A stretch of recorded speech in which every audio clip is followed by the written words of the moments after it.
Hello there.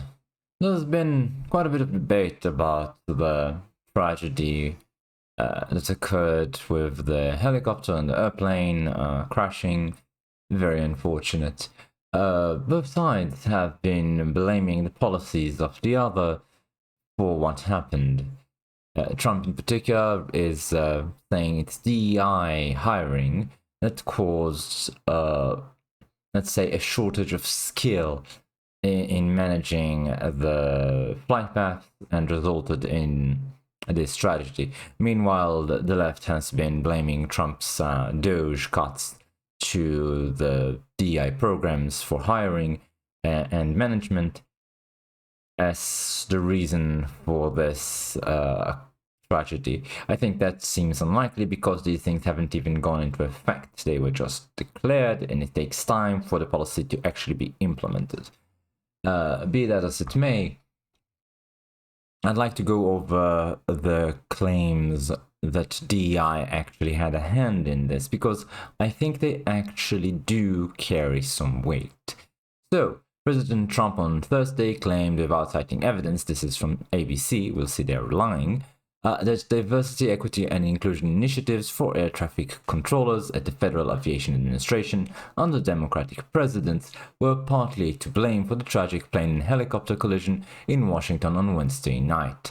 The disaster occurred as an American Airlines passenger jet approaching Reagan-Washington National Airport collided with a U.S. Army Black Hawk helicopter on a routine training flight. Quote, I put safety first. Obama, Biden, and the Democrats put policy first, and they put politics at a level that nobody's ever seen, Trump told reporters in the White House briefing room, referring to the policies even as the investigation into what happened is just getting underway. I'm going to say that there's a reason he's blaming their policies. This is a bit of a conversation I had with Grok, and it's interesting to see that the first result Grok gave me for relevant web pages on the subject of DEI in the Federal Aviation Administration, the FAA, no longer exists. It says here, People with Disabilities Program, Federal Aviation Administration, and if I actually clicked on it, I would get something else, a statement on media collusion, etc. The program for people with disabilities to be included into the FAA no longer exists. Now, at first, asking Grok if there's any proof the DI initiative by Biden increased the frequency of air traffic accidents, it essentially said, well, people blame it, but there's no proof. Right. In summary, well, there has been political rhetoric suggesting a link between DEI initiatives under Biden and increased air traffic accidents. The available data and analysis do not support this claim. So I asked a more focused question. Did the FAA hire people with mental illness or cognitive disabilities as part of DEI programs?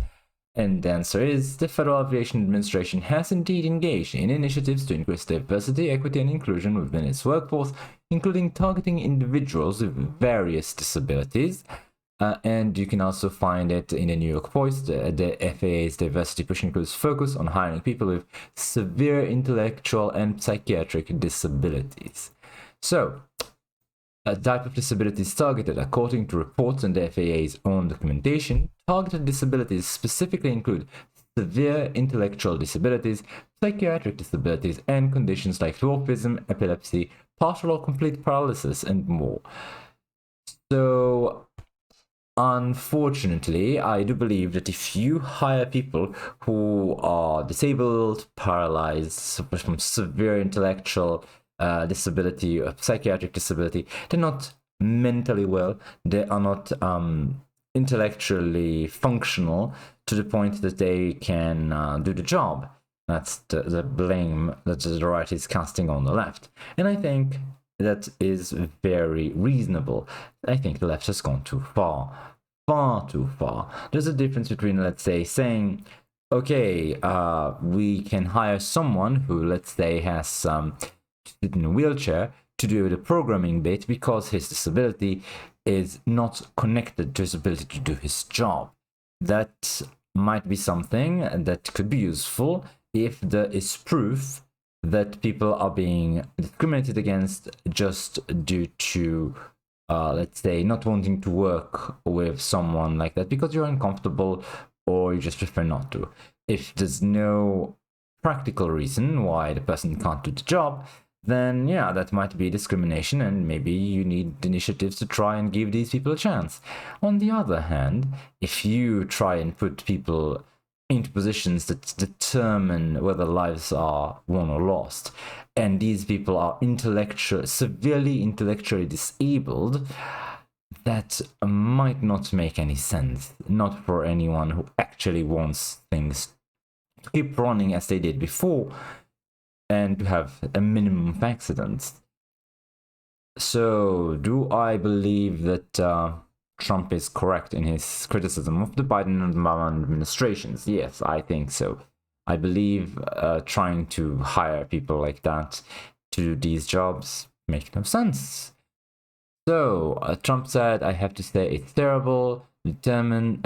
He cited a story about a group within the FAA that had determined that the FAA workforce was too white, and they had concerted efforts to get the administration to change that and to change it immediately. This was in the Obama administration, which was prior to my getting there, and we took care of African Americans, Hispanic Americans.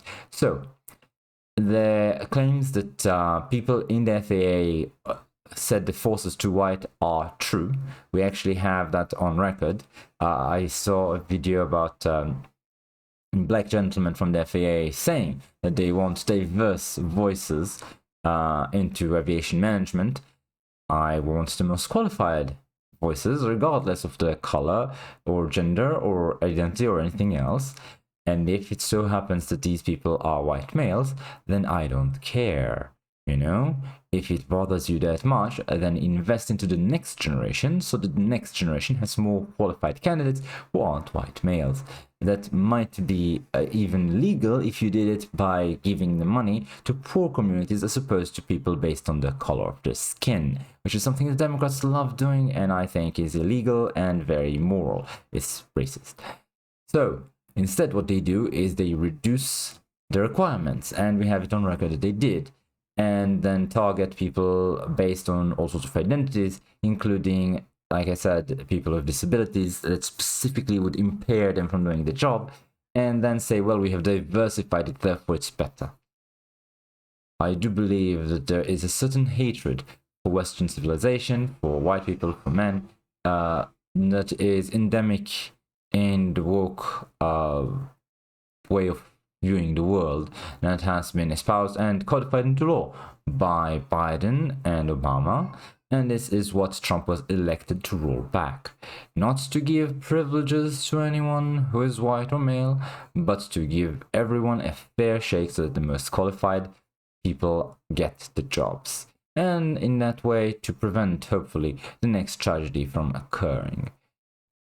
The claim that removing DEI hiring practices and DEI management caused this disaster, I do believe, like I said, makes no sense, especially since it hasn't even gone into effect.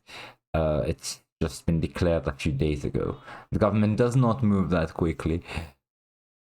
That being said, is there a shortage of people on the job? That might be possible. That might very well be possible, and perhaps Trump will look into that. I don't know.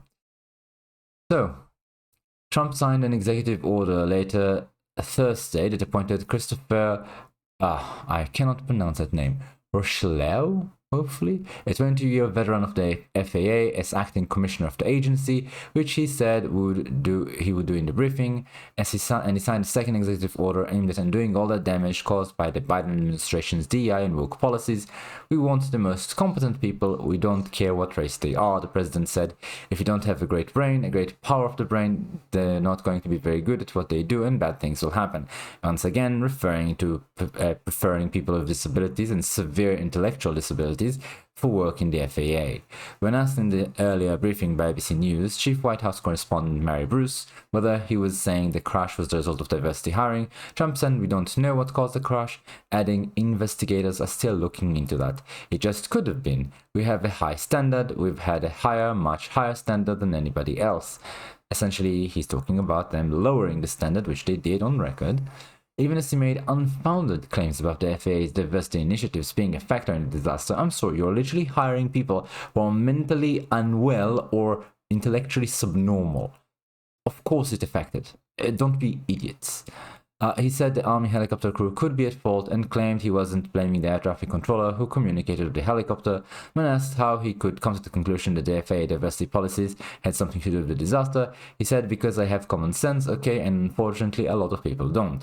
Exactly what I said. It's common sense that if you are severely intellectually impaired, then you can't do the job. Hopefully we'll have an administration of common sense back in the White House, because really that is what it's all been about. Pointed out that pretty much everyone that Trump is trying to appoint, we're talking about RFK Jr., Trump himself, Elon Musk, and Tulsi Gabbard, also all as examples, are former Democrats. We're not talking about the far right. We're talking about people who basically said there is a disconnect between reality and the current democratic regime, and something must be done about it, or else lives could be lost. This may well be such an example. Anyway, this is enough for me. Thanks for watching. Like, comment, subscribe, and I'll see you next time.